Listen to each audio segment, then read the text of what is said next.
Miss G for letting us do girls group. It really helped me let out my feelings. I had somewhere, that I knew was safe to say and that it wouldn't just spread everywhere else. Hi, this is Lolita G, and behind me you see where I grew up on Fisher Street. From the outside, it looked like a peaceful family home where everything was good on the inside. But behind that closed door behind me, there were a lot of secrets and a lot of brokenness that occurred.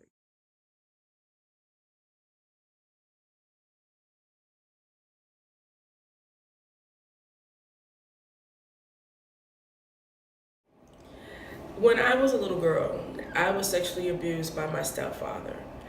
And I was lost, I was lonely, I didn't know what to do. I wanted to die. I thought my life was not worth anything. I thought I was not worth anything. And really going through my own healing journeys was led me to do this work. Because I know what it's like to be a little black girl feeling like your life means nothing.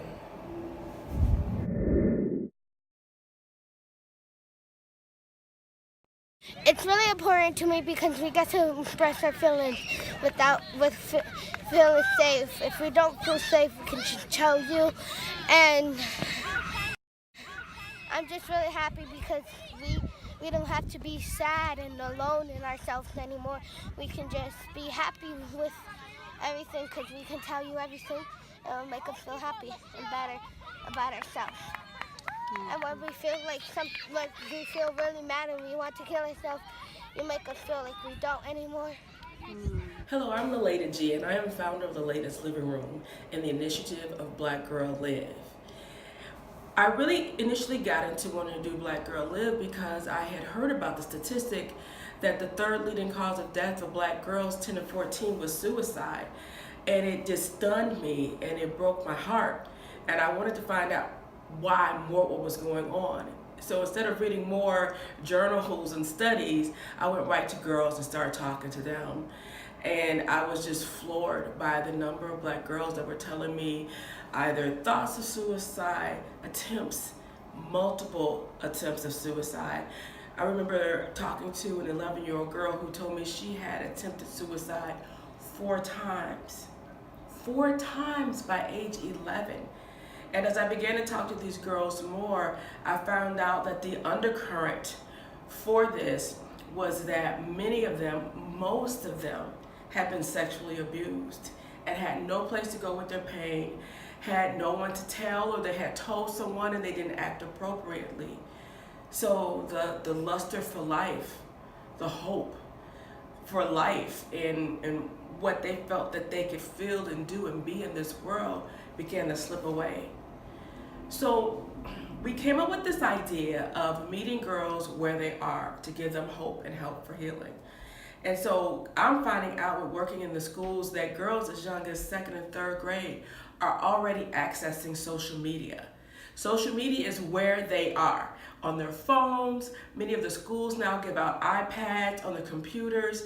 And so wanting to meet them where they are with what they need. With easy access, with anonymous access if need be, where they could reach out for things that would inspire them, things that would give them hope to believe that life can get better.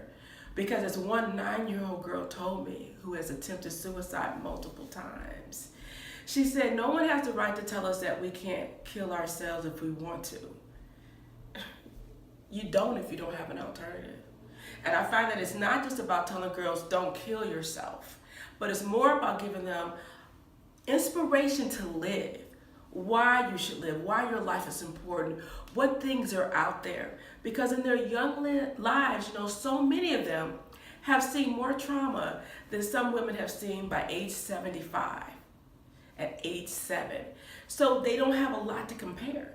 So we want to be able to create an online access of videos and words of inspiration and ways for girls to express themselves with each other and find a place of community that's safe, that is just the beginning, the entry place for healing, and then we can go from there. So thank you for your consideration for this grant. We know that this is going to be something that will inspire black girls to live. The joy unfolds. I'm living my life like it's golden, living my life.